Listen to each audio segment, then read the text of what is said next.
సత్యవ్రతుడికి శ్రీ మహావిష్ణువు ఇలా చెప్పుతాడు.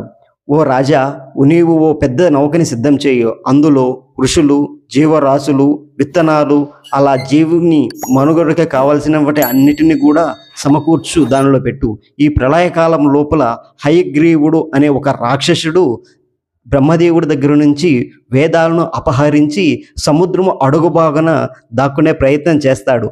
అప్పుడు నేను మత్స్యావతారం ఎత్తి ఆ హయగ్రీవుణ్ణి సంహరించి ఆ గ్రంథాలను మళ్ళా బ్రహ్మదేవుడి దగ్గరికి చేరుస్తాను.